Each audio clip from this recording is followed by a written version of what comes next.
En la recta final para las elecciones internas, varios precandidatos del Partido Colorado buscan posicionarse a través de la presentación de propuestas programáticas.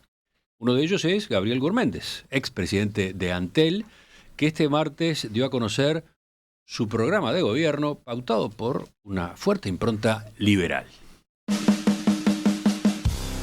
En el librillo, titulado Un Uruguay que va en serio, se destaca la apuesta a la desregulación, junto con una reforma del Estado que incluye fusiones de ministerios y de empresas públicas, reducción del gasto público y descenso del número de funcionarios.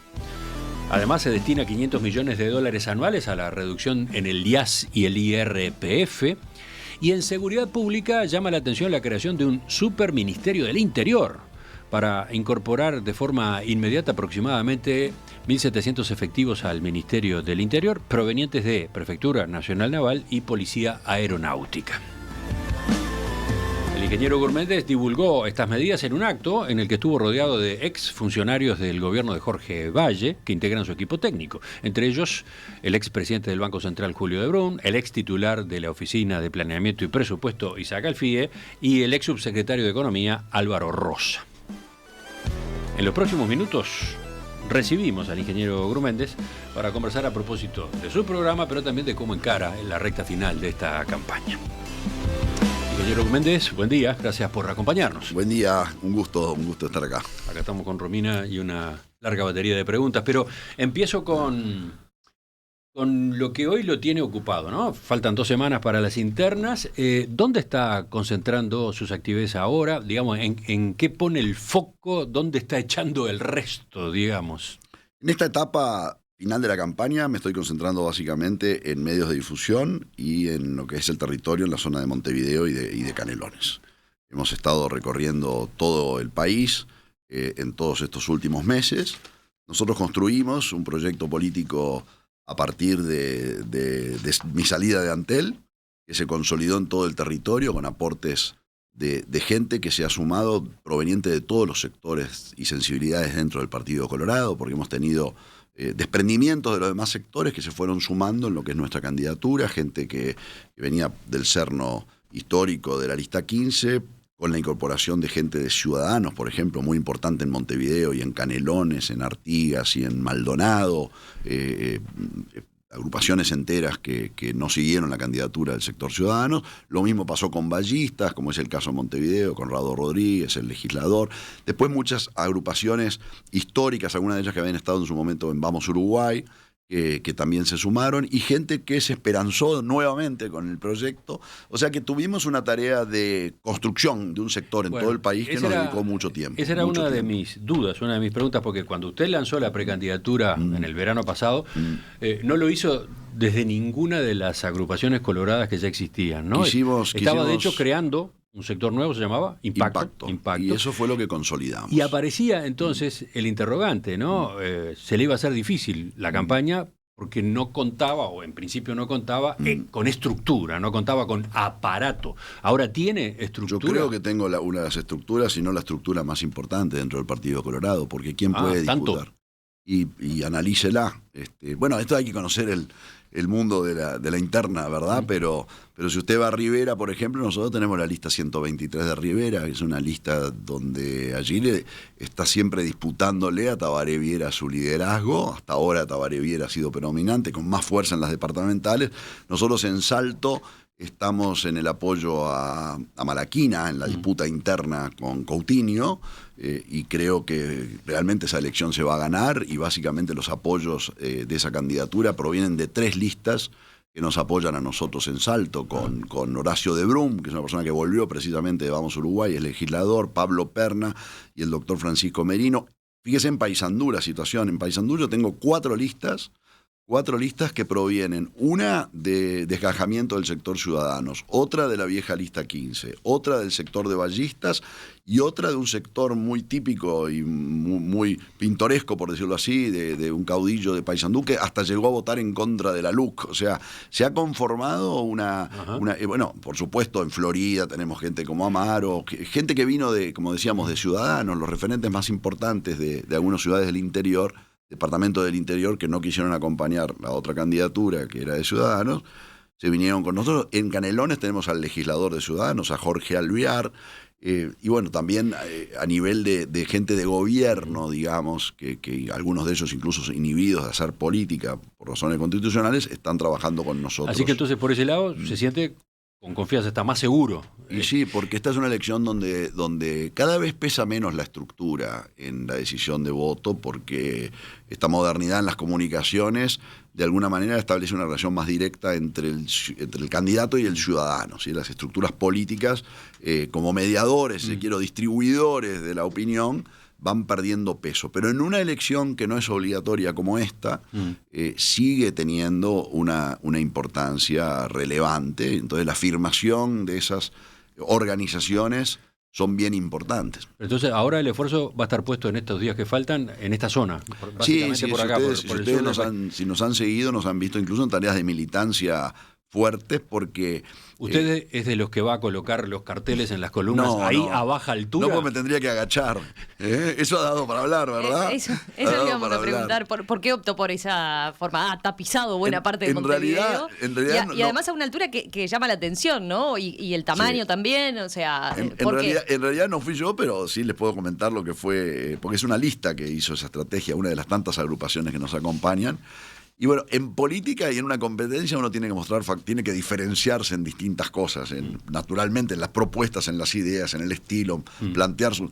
Pero esto también es una manera distinta, o sea, si hay 40 carteles en una columna, hay que ponerlo en un lugar donde sea distinto de los demás, porque si no ya ni te ven.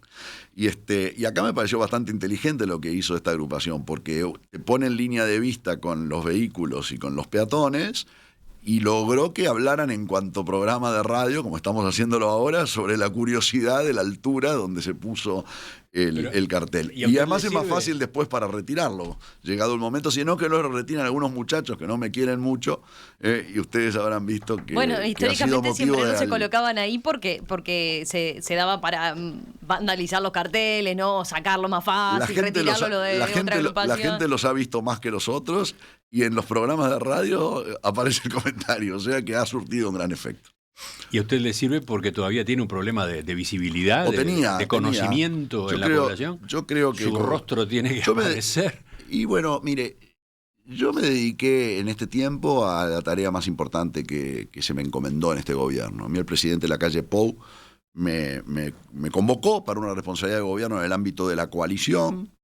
Fue una distinción, fue un honor, porque me llamó como que soy colorado, no hay nadie más colorado que yo, y él lo sabe, y me dio esta responsabilidad, y yo actué en ese cargo con un espíritu muy amplio de colaboración, en lo que yo entendí que era el leal mandato de los votantes que en ese ánimo votaron una coalición. Y por razones constitucionales estoy inhibido de hacer actividades de naturaleza política. Creo que cumplí fielmente con esa obligación hasta el último día, con lo cual mi campaña, desde el punto de vista de que quizá la gente me veía como una persona que además tengo ese perfil proveniente del mundo que yo llamo el mundo real, ¿no? El mundo de la economía real, del trabajo, del que siembra, del que innova, del que compite, del que suda la camiseta, del que se tiene que adaptar. Venía de ese otro mundo que también después podemos hablar, es importante meterlo en la política, pero a cuento de que el conocimiento de la gente que tenía de mi persona no era de una perspectiva política, era de una perspectiva distinta. Entonces, instalarme como un candidato político suponía mi carrera más importante. O sea, el nivel de conocimiento de los ciudadanos que me empezaron a percibir como un candidato político era parte de lo que yo tenía que resolver. Es curioso porque hay otra lectura. Está lo que dice que usted construyó su visibilidad política, su precandidatura a partir de la gestión en Antel. No, yo creo que, es indudable que lo que pasó en este gobierno con el Partido Colorado es que hubo un liderazgo fallido, lamentablemente. La persona que recibió la confianza de la gente para liderar el Partido Colorado se retiró y quedó en el Partido Colorado un lugar de un liderazgo huérfano. Y naturalmente también, bueno, notoriamente, el liderazgo del Partido Colorado por un tema de edad, se requiere una renovación. Entonces, es sí lógico que habiendo yo ocupado un cargo de gobierno, tuve más visibilidad y yo creo que la gestión fue bien apreciada y la gestión es un tema importante para gobernar. Pero eso es desde la perspectiva del público, eso es una visibilidad desde una perspectiva distinta, es decir, de si cumpliste o no cumpliste con administrar bien y correctamente la empresa pública. Es decir, desde el punto de vista político, y las encuestas lo medían, yo no estaba instalado como candidato, por suerte. Su programa, el programa que presentó este martes, tiene, decía yo, una impronta liberal muy fuerte en materia económica. ¿Usted diría que ese programa es el más liberal de lo que están ahora circulando en las elecciones internas? Tendría que hacer un análisis minucioso.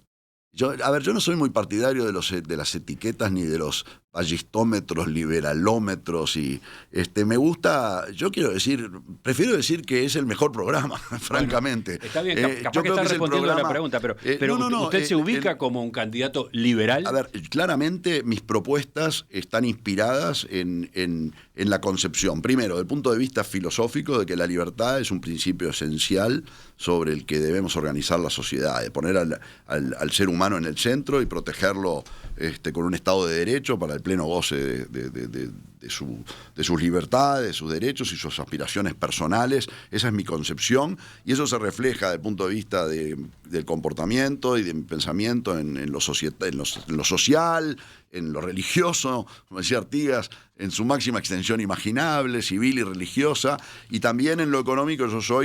Realmente creo, y es mi inspiración que siempre tuve, mi formación y mi origen, formado, si se quiere, al lado de Jorge Valle desde mi adolescencia, en esta concepción de que la economía, cuanto más competitiva, más abierta, cuanto más libere la energía del que quiere emprender, del que se quiere superar, es la que al final termina generando la riqueza de los países. O sea, eso es una inspiración y el programa refleja ese rumbo, digamos, esa concepción en lo práctico. Es decir, en qué propuestas concretas nosotros podemos lograr con estas ideas impactar positivamente en la vida de las personas, generando oportunidades laborales. O sea, yo creo que sí, que es un programa que está inspirado en mi visión liberal de las cosas.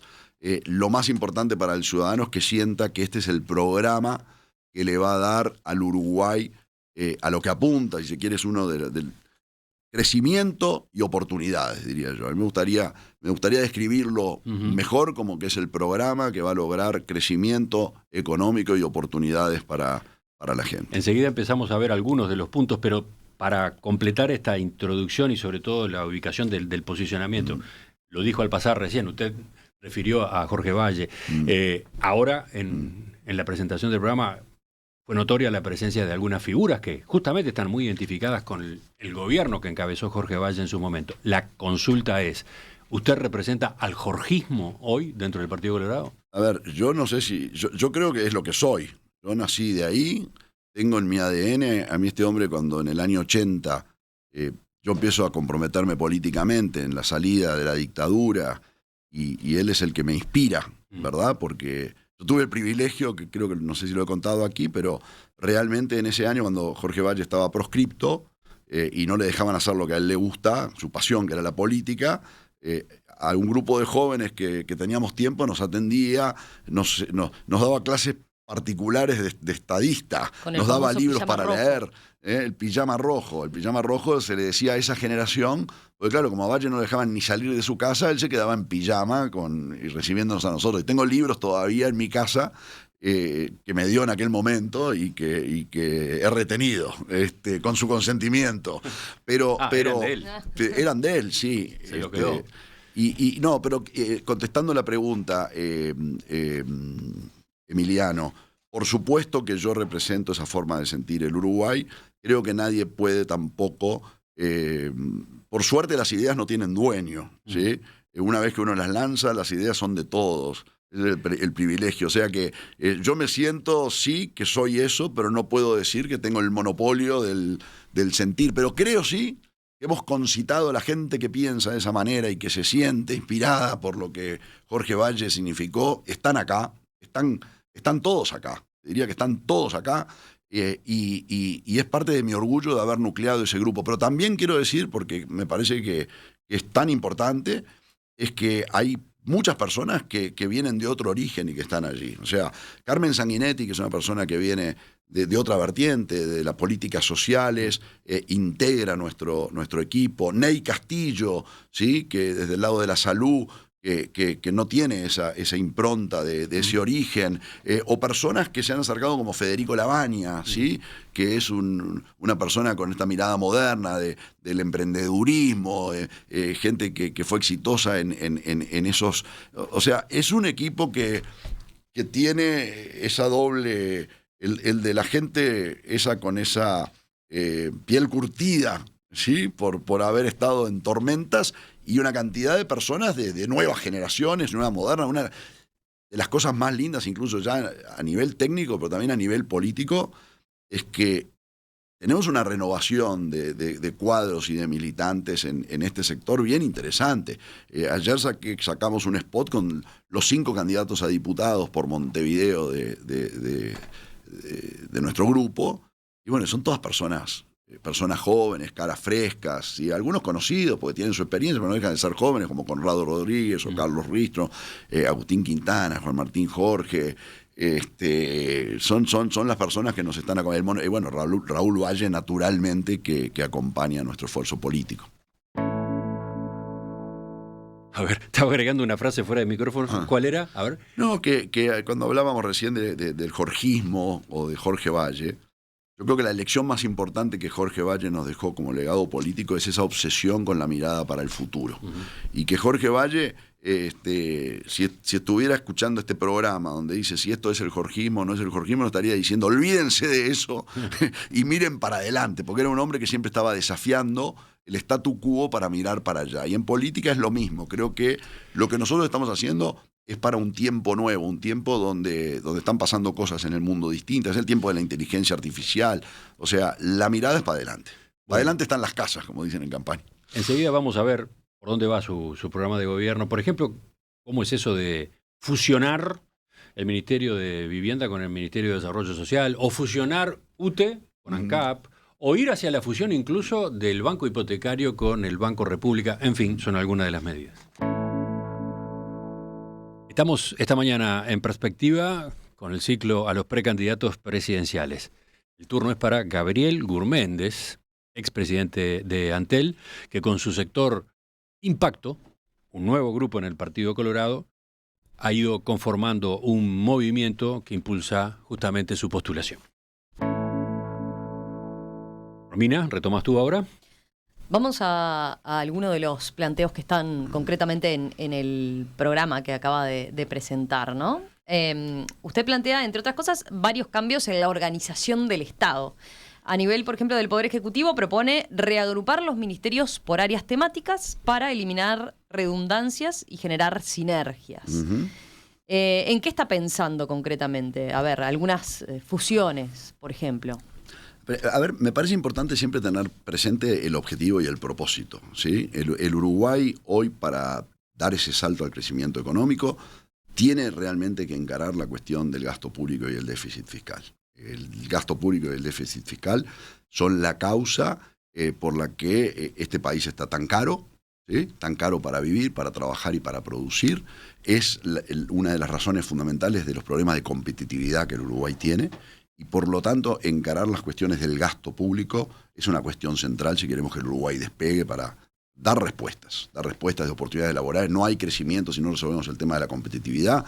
No se resuelve tampoco el tema del atraso cambiario que afecta al sector exportador en el Uruguay si nosotros no vamos a la cuestión central que es el déficit fiscal. Si no, los uruguayos vamos a seguir cada 5 años culpándole al gobierno de turno que hay un problema de atraso cambiario, es un tema recurrente. O sea, la enfermedad de la competitividad del Uruguay es el gasto público, y por eso nosotros pusimos desde el primer momento un énfasis tan fuerte en un compromiso de crecimiento económico y ahorro que permitiera, entre otras cosas, entre las propuestas, la de bajar impuestos para que la gente realmente viera que el esfuerzo de de mejorar reducir el gasto es en beneficio de la gente, no en contra de la gente, que es una concepción que tenemos. Entonces, estas medidas son medidas prácticas que van en ese contexto, ¿no? Es decir, también ayudar a contribuir a ser más eficientes con el Estado y con los recursos públicos, a ahorrar. Entonces, son medidas que encontramos que son conducentes a ese propósito, en el Poder Ejecutivo y en el sector también de las empresas públicas. Y con distintas también percepciones. Por ejemplo, nosotros estamos proponiendo una reestructuración dentro del Poder Ejecutivo que tiene que ver con el Ministerio de Vivienda y el MIDES. Y eso, más que un tema de ahorro, de estructura del Poder Ejecutivo por el lado del ahorro, también tiene que ver con la mirada de que desde el punto de vista de las políticas sociales, la vivienda es un componente bien importante, y deberían tener una conducción mucho más alineada una con la otra, digamos, ¿verdad? Entonces, también el objetivo ahí básico es la coherencia, la sinergia. Me parece que hay sinergias muy importantes, hay coordinaciones importantes. ¿Y habría también una reducción del gasto? Y creo que puede ser que haya indudablemente solapamientos a ver, en el Estado hay una duplicación muy grande de funciones. Ustedes no mencionaron otra que está en el programa, que es la famosa Agencia de Infraestructura. Bueno, sí, que esa es bien clara de eficiencia en la búsqueda. O sea, ahí ustedes recogen una iniciativa que ha venido de la Cámara de la Construcción. Es parecida, pero no es exactamente igual. Pero desde la perspectiva nuestra la estamos impulsando por el lado de que se necesita una mayor eficiencia en el manejo de las contrataciones del Estado. En todas las entidades públicas hay un departamento jurídico, hay un departamento de licitaciones y de compras. Realizan actividades muy parecidas cuando se licitan, la UTE, en la ANTEN, en el Ministerio de Transporte y Obras Públicas. Entonces, un organismo especializado en el desarrollo de los proyectos y en los procesos de cómo se... No es el organismo que va a decidir del todo qué proyectos hacer y qué proyectos no hacer, pero sí ahí hay una diferencia con lo que proponía la Cámara de la Construcción, porque a la Cámara le preocupaba que se trabaja en carriles paralelos, ¿no? Sí, puede ser, el pero Poder hay Ejecutivo tiene su propia línea en materia de infraestructura, empresas públicas tienen sus planes, las intendencias van por otro lado, tenía sentido aplicar coherencia y además distribuir de manera racional a lo largo del tiempo cuando se van ejecutando estos proyectos y aquellos, ¿no? Pero la agencia aquí lo que procura es una cuestión bien operativa y de obtener sinergias muy importantes con departamentos que hacen las mismas cosas ubicados en casi todas las entidades estatales. Y podemos avanzar más hacia allí, pero sí, lógicamente también cada órgano público tiene su resorte de prioridades en función de sus propias políticas que quiera desarrollar, pero se deja para esta infraestructura. O sea, son sinergias que se van a buscar en el Estado. En esa misma línea va lo que se plantea con respecto a UTE y ANCAP. UTE y ANCAP, lo que nosotros sentimos es, bueno, la energía es una sola, evidentemente. Hay una visión de que en el mundo sí están ocurriendo estas fusiones de empresas especializadas en energía, incluso de grandes conglomerados privados. Se ve que puede haber una gran sinergia en encontrar departamentos que son comunes. Hay que ver cómo se avanza en esto. Nuestra aproximación a este tema, francamente, en nuestro propio grupo es: vamos a dar un primer paso. Yo le pregunté en febrero, en la entrevista anterior, a propósito de lo que estaba planteando públicamente el actual presidente de ANCAP, Alejandro Stipanisic, partidario, sí, de ir a una empresa, ¿no? A una única empresa. Y usted en ese momento dijo, bueno, lo estamos viendo. Sí, estamos viendo y de alguna manera lo que reflejamos en nuestro programa en esta primera etapa es: vayamos a un directorio común, ¿sí? Y vamos a trabajar en la aproximación a lo que puede ser esta eventual búsqueda de eficiencias en la fusión de ciertas actividades desde allí.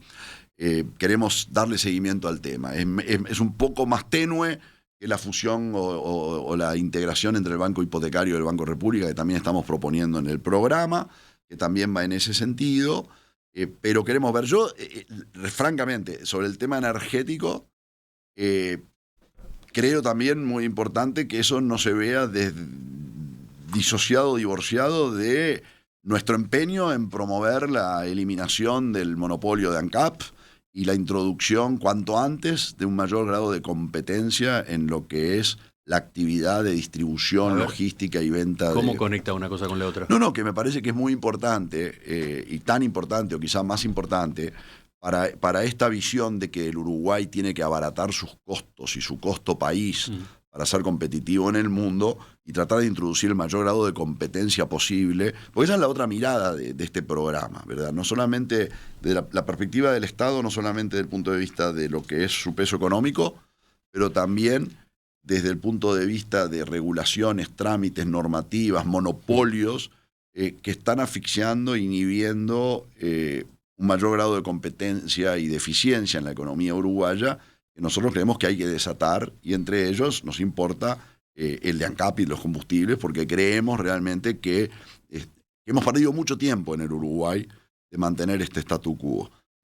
Yo creo, esto no es... no quiero volver a hablar de Sendik, que siempre aparece, porque usó los dineros de la gente para comprar cosas, pero para mí la lección más relevante del fenómeno de Sendik y cómo se fueron los 800 millones de dólares a la basura tiene que ver con que eso era un monopolio. Ninguna persona que tuviera que estar en una empresa competitiva, teniendo que cuidar cada peso para garantizar de que el producto que vende tiene el precio más barato y está compitiendo con otra empresa y está tratando de lograr mejor calidad, puede darse el lujo de administrar de esta forma. La mayor disciplina para el cuidado de los dineros públicos la impone la competencia. Creo que los uruguayos no podemos perder más tiempo con esta o sea, situación. Que usted impulsa la derogación lisa y llana del monopolio de la importación de combustible. No solamente eso, sino que necesariamente tiene que ir complementada, y es quizás hasta más importante, de lograr superar un poco esta situación muy protegida que hay en el mercado doméstico de los combustibles. De hecho, el gobierno tenía, en el gobierno de coalición que termina, la eliminación del monopolio de los combustibles no prosperó. Sí, porque se intentó, estuvo en la LUC, en el proyecto original de la LUC. No formaba parte de los acuerdos políticos de la coalición, o sea que y ahí había diferencia. Mi propio partido no favorecía esa solución. Y ahora usted lo propone de nuevo y vaya uno a saber si yo lo estoy proponiendo teniendo posibilidades reales. Porque creo que esto es positivo para la economía uruguaya, es positivo para la producción y para la generación de oportunidades.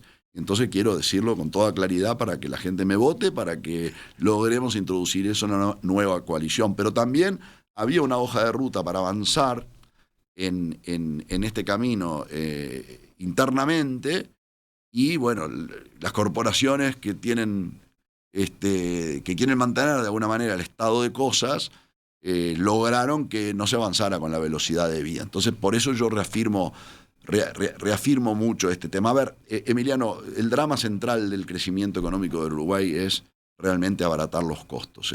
Tenemos un país que produce los mejores rendimientos por hectárea del arroz, un arroz de calidad y una productividad excelente. Y sin embargo, el 30% del arroz que exportamos es arroz cáscara, es decir, sin el agregado del valor de un proceso agroindustrial que por razones de falta de competitividad nos lleva a eso. Eso, si nosotros resolvemos esas cosas, vamos a agregar, trabajo para los uruguayos en esos sectores. Y eso realmente es la vocación principal que impulsa este programa de gobierno. El Uruguay que tiene que crecer, porque estamos creciendo a un 1% anual en los últimos 10 años, y todos los economistas reconocen que la economía uruguaya tiene un potencial de crecimiento de cerca del 3%.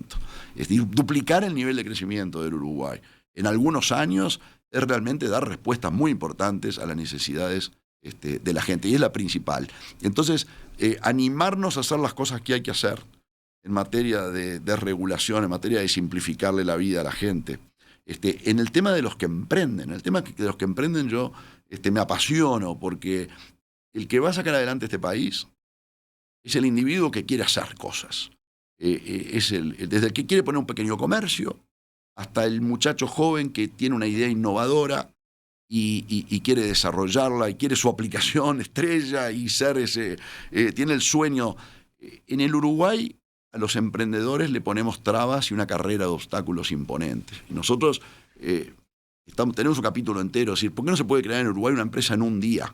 A veces la energía de tratar de hacer, de los uruguayos que quieren superarse, se termina malgastando en horas y horas de visitas a entidades públicas simplemente para poder registrarse como empresa. Conozco casos de más de un año. Después, desde el punto de vista fiscal, no tenemos un Estado amigo de los que emprenden. Los ayudamos al principio con un sistema tributario que pagan poquito al principio, pero basta que crezcas un poco para que te caiga inmediatamente la guillotina de los impuestos y te obliguen o a cerrar o a irte al mercado negro. Tenemos que encontrar ese acompañamiento tributario a medida que el emprendedor crece. La OCE le cobra al que quiere hacer, al que quiere emprender una pequeña y mediana empresa, 4 veces más el agua que un hogar. El mismo caño, la misma agua, el mismo contador, la misma empresa, el mismo servicio, 4 veces más. Necesitamos un Estado. Y curiosamente es una empresa que tiene problemas de recursos. Y bueno, a la que no le alcanza la venta de su servicio y que tiene que tener respaldo de las rentas generales y todo eso. Y la cantidad de pequeñas cosas que nos atan. ¿Te acordás aquel cuento de los viajes de Gulliver? ¿Sí? Los viajes de Gulliver. Que Gulliver caía en aquella isla y los enanitos liliputienses lo postraban, ¿sí? Con pequeños hilos que lo tenían atado al suelo y el gigante no se podía levantar. A la economía uruguaya le pasa un poco de eso. Hay una cantidad de trámites y de regulaciones que hacen pequeñas cosas que te hacen la vida difícil, que tenemos que superar. Por ejemplo, en el caso de los emprendedores, la cantidad de emprendedores que protestan por los aranceles de las tarjetas de crédito, ¿sí? Y lo costoso que son las transacciones financieras para cobrar y trabajar. A ver, en el Brasil, el sistema PIX que ha implementado el Banco Central del Brasil es gratuita las transferencias económicas. Entonces acá tú me decís que vas a bajar los aranceles de la tarjeta de crédito a prepo por decreto. No, porque yo creo entonces, pero sí podemos introducir mucho más competencia en el régimen de la fintech y flexibilizar el sistema con normas bancocentralistas que permitan que la mayor competencia de aplicaciones y de formas de pago hagan bajar esto. Entonces, como que todo el sistema, en la medida en que lo vamos liberando, puede producir ese impulso que la economía necesita. A ver, una empresita que no nace, esa frustración es trabajos para uruguayos que no aparecen y también es quizá un muchacho o que se va a la esquina a drogar o que se le ocurre de repente ir a buscar su destino a otro país. Y ese es el drama del Uruguay.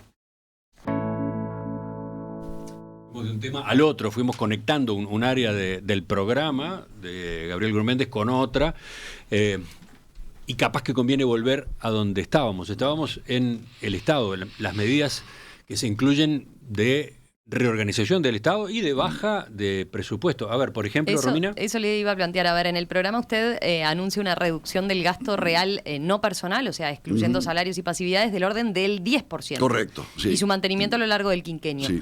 ¿Cómo se lograría eso? Porque puso mucho énfasis en las sinergias, ¿no? Que implicarían muchas cosas de estas fusiones o asociaciones de organismos. Bueno. Yo creo que una de las diferenciales de nuestra candidatura y nuestro proyecto político es que aporta el saber hacer. Es decir, la capacidad en política es prometer, pero también soñar y lograr que esas promesas, esos sueños se transformen en realidad. Y si algo creo que le aportamos a lo que puede ser la acción de un gobierno es la capacidad de gestión, el saber hacer. Yo creo que se pueden lograr esos ahorros. Dice eso porque por el equipo, por varios de los integrantes. Por el equipo y por la experiencia, y por qué no por lo que uno también ha hecho en la vida, el sector privado y el sector público. Voy a poner un ejemplo, a mí no me gusta volver a Antel porque es una etapa que pasó, pero si en una sola empresa pública, manejando con criterio profesional y de gestión los gastos, concentrándonos el gasto en las cosas que hay que hacer, procurando administrar bien, buscando la manera de que la planilla de funcionarios, en vez de crecer a medida que se iban generando las vacantes, no reponerlas, que determinó ahorros importantes en la gestión de la compañía. Logramos tener en los últimos 3 años los mejores resultados económicos de la historia, 246 millones de dólares en el año anterior, 247 en el 2022, 246 en el 2021. Al mismo tiempo, lógicamente que la empresa crecía, bajaban fuertemente los precios porque se dividió entre 4 el precio del gigabyte y llegamos a otro lado. Bueno, sí, o sea, las cosas se pueden hacer cuando uno las encara. Yo creo que hay 2 cosas importantes. Primero, manifestar el propósito de hacerlo, porque no lo va a hacer el que no se propone hacerlo, que para mí, la verdad lo quiero decir, Mi propuesta es... En este gobierno, por ejemplo, esto estaba en la agenda. Sí, estaba en la agenda y cosas se hicieron y otras no se hicieron. Y yo estoy hablando del próximo gobierno al que le quiero dar quiero ser el acelerador de las cosas que hay que hacer en el Uruguay. Pero quiero señalar que para mí es muy importante como mensaje, porque mi propuesta es ese ahorro para, de alguna vez, parte de los recursos para poder bajar $500 millones de impuestos que estamos proponiendo. Pero lo que a mí más me llama la atención, francamente, es que no veo en los programas de los demás candidatos esta vocación de decir, quiero ir por este camino de reducir el gasto. Yo creo que si desde el vamos no se está diciendo que ese es el propósito, ese ya es un factor diferenciador bien importante. Hay un aspecto que sí se menciona, yo en esto que citaba este ahorro del 10%, del orden del 10%, no incluiría el tema personal, ¿no? No, eso no tiene que ver con los gastos personales ni con las transferencias vinculadas al sistema previsional. Hay varios precandidatos que apuntan a eso que usted dice, ¿no? Por ejemplo, que no se vayan reponiendo vacantes, ¿no? ¿Qué pasa entonces en ese sentido en materia de funcionarios públicos? Yo creo que hay que ir por ese camino. Porque hay también, se está dando debates en las internas, incluso donde hay quienes señalan, bueno, a ver, hay muchos prometiendo esto, pero después hay que decir dónde también necesariamente se requieren recortar funcionarios públicos, porque hay otras áreas donde los planteos son al revés, ¿no? Que hay justamente falta de personal. A ver, yo lo que le puedo decir es que yo lo hice. En Antel yo terminé la plantilla de personal de Antel con 1.059 vínculos laborales menos. No se despidió absolutamente a nadie, salvo alguno que quizás haya metido la mano en la lata en algún sumario, de acuerdo con. Pero esto fue un proceso de reducción de vacantes y de algo que es la realidad del mundo de hoy, que se incorporan tecnologías nuevas para hacer las cosas de manera más eficiente. O sea, para nosotros es tremendo lo que pasó en el Uruguay con los funcionarios públicos, y esto no es por los funcionarios públicos. O sea, el funcionario está para la función. Entonces, el Estado está para servir y dar servicio. Entonces, si hay funcionarios y los servicios mejoran y son mejores, está bárbaro, porque la gente está dispuesta. Lo que me parece que acá en el Uruguay ocurrió, y fue muy grave durante el periodo de los 15 años del gobierno del Frente Amplio, porque se había hecho un esfuerzo formidable para tener más eficiencia en el número de funcionarios públicos en los gobiernos anteriores al Frente Amplio, y particularmente el que yo integré con el gobierno de Jorge Valle, y después hubo un crecimiento brutal del número de funcionarios públicos sin que los ciudadanos creo que perciban que los servicios estatales brindados fueran mejores. Entonces, ahí el Frente Amplio dice en aquel momento se regularizó muchos vínculos laborales, ¿no? Yo acá estoy midiendo todos los vínculos laborales y yo creo que, pero es bastante evidente, el camino es naturalmente ir viendo de qué manera, a medida que se van produciendo las vacantes, vamos avanzando de una manera que los servicios no se resientan y que podamos hacer las cosas mejor con la incorporación de tecnología y no sea una carga económica, porque esto se paga con impuestos que los ciudadanos pagan. Y muchas veces esos impuestos no solamente los pagan los ciudadanos, sino que está inhibiendo que se genere otro puesto de trabajo en la economía a partir de esto. Entonces, es un rumbo ahí. Nosotros lo tocamos como una dirección de por dónde se debe ir. Pero nuestra propuesta de reducción de gasto para traducirlo en reducción de impuestos no pasa por ese lugar. Enseguida venimos con la tercera parte de la entrevista, por ejemplo, para averiguar qué está planteando en cuanto a la seguridad pública y qué papel juega la transparencia o la preocupación por la transparencia en este programa de Gabriel Gurméndez. Un Uruguay que va en serio, ese es el título del programa de gobierno que presentó esta semana Gabriel Gurméndez, que es uno de los precandidatos a la presidencia de la República en el Partido Colorado. Vamos a Seguridad Ciudadana, ese capítulo, ¿no? ¿Romina? Bueno, a ver, una de sus propuestas insignias en este capítulo es crear un superministerio del Interior, ¿no? Así se lo denomina, superministerio del Interior, para así poder, dice, incorporar de forma inmediata aproximadamente 1.700 efectivos al Ministerio del Interior, provenientes de la Prefectura Nacional Naval y la Policía Aeronáutica. ¿En qué cambia este diseño institucional? A ver, crear quizás no es la palabra que se debió usar. Nosotros lo que estamos hablando es fortalecer y robustecer las capacidades del Ministerio del Interior para enfrentar a lo que es el enemigo público número uno de la sociedad uruguaya hoy, que es este crimen organizado del narcotráfico, que, bueno, sabemos, es el que envenena a los jóvenes con la droga y es el que está detrás de la crueldad que vivimos en nuestras calles y de las muertes.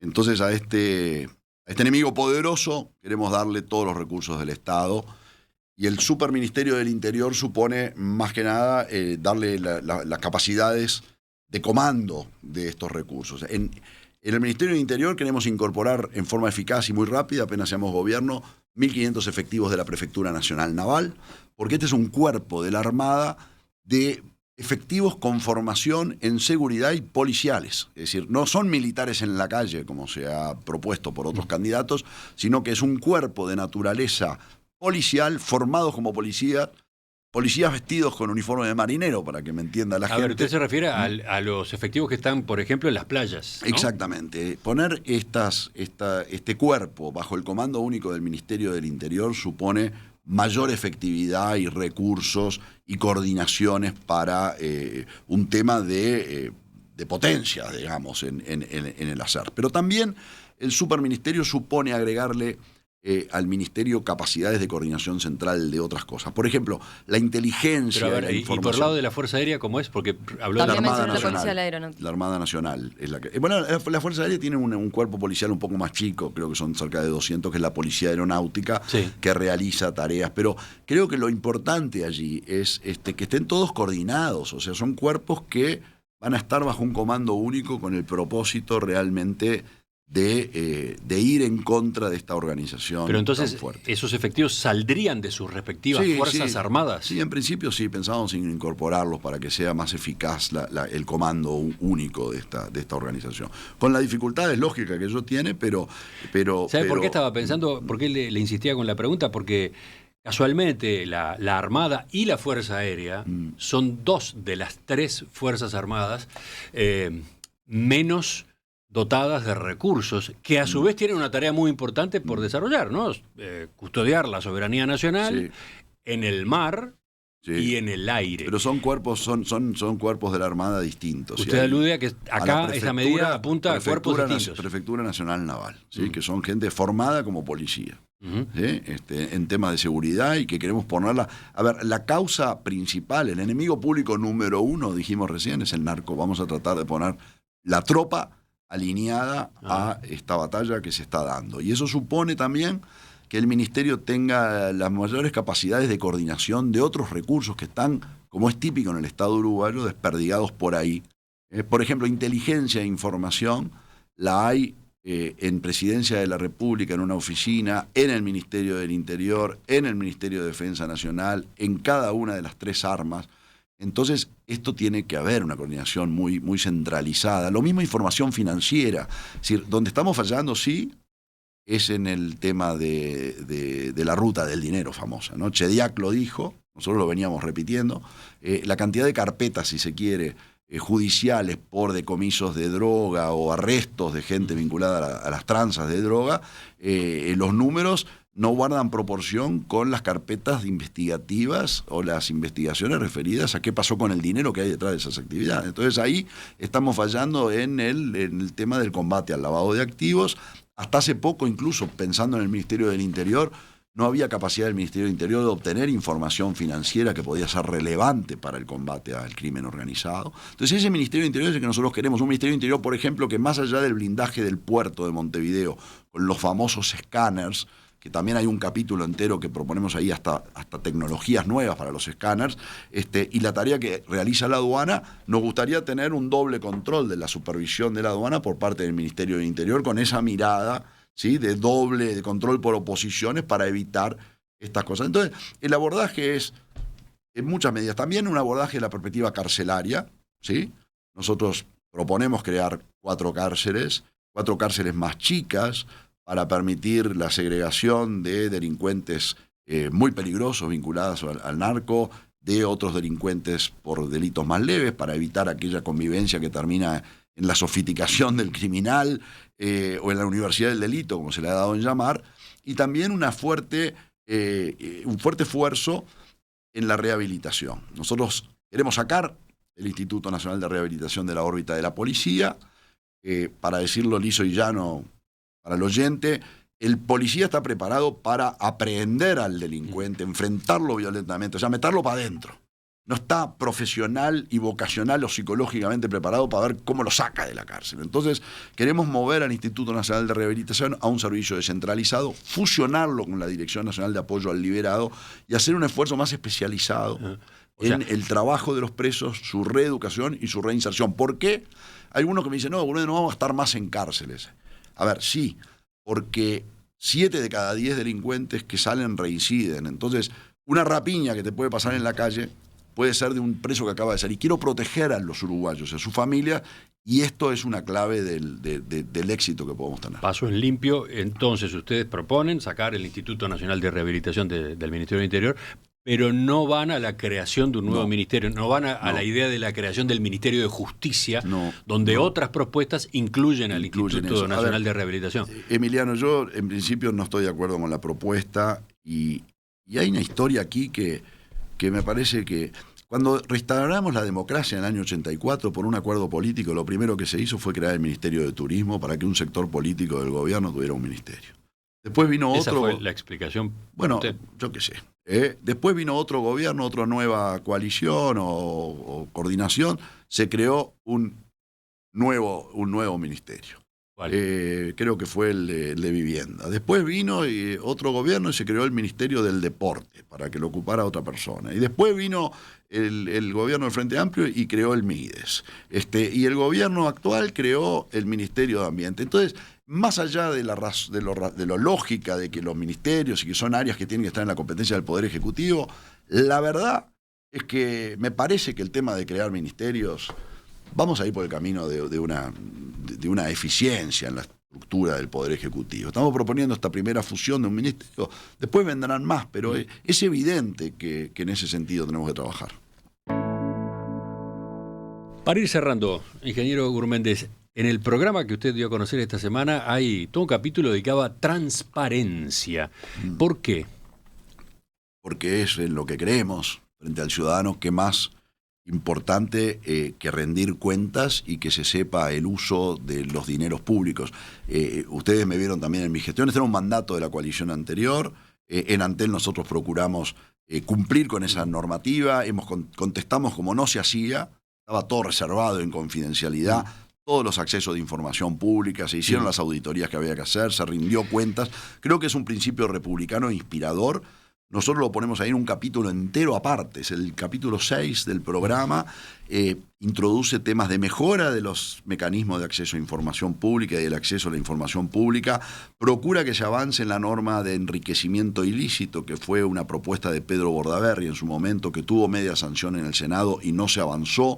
Proponemos avanzar en el tema de la corrupción privada, que es otro tema que no se ha legislado en el Uruguay y que creemos que es un tema importante también para avanzar, y creo que es algo que, francamente, en un momento como el actual, en el que la confianza de los ciudadanos de alguna manera está con un ánimo de tribulaciones o de dudas, me parece que la conducta en cuanto a la transparencia, no solamente proclamada en el programa, sino que algo que yo siempre lo digo, en este grupo político que nosotros integramos, nosotros nos podrán discutir nuestras ideas, no les gustarán, pero en la conducta y la trayectoria personal de quienes nos acompañan, es gente que no tiene tachas. Es llamativo ese posicionamiento que está ahora describiendo y que ya ha ido planteando en discursos pero lo venimos y en presentaciones manejando desde hace mucho tiempo. No, está bien, pero usted dice, en este ambiente de tribulaciones y de dudas, recién eso fue lo que señaló. Pero es una realidad. Pero se refiere a todas las denuncias, a toda la discusión que se ha dado en este periodo de gobierno.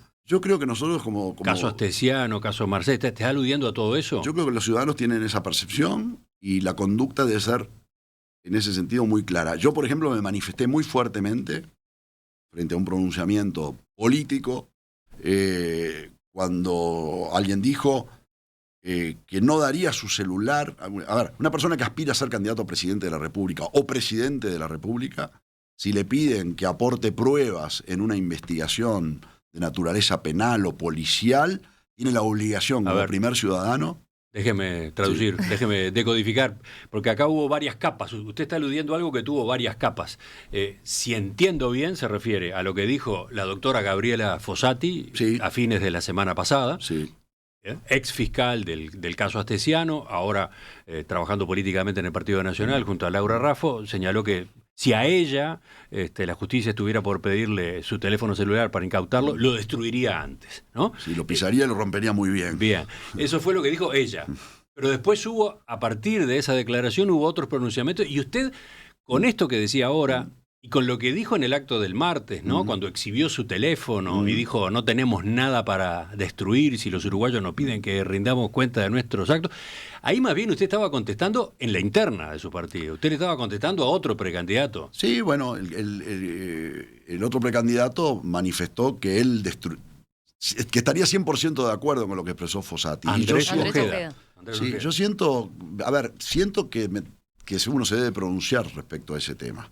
Porque me parece que los ciudadanos exigen del ciudadano que va a ejercer la presidencia de la República la conducta obligatoria de colaborar con una investigación que lleva adelante la justicia. Para mí sería escandaloso que a un candidato a presidente la justicia le exija colaborar con distintos tipos de pruebas y que termine tirando esas pruebas por el water closet, ¿no? Sería un escándalo. Como hubiera sido un escándalo si un juez americano, cuando le pide a las pruebas de Watergate, imagínese a Richard Nixon tirando nafta, quemando las cintas de ese proceso. O sea, eso me parece que fue un error, una equivocación, y creo que sobre ese tema... ¿Fue un error de la doctora Fossati y fue un error seguramente de Andrés Ojeda? De los que piensen de esa manera. También digo, y es muy importante, que esa percepción de garantías y de transparencia la tienen que tener los ciudadanos del actuar del proceso fiscal.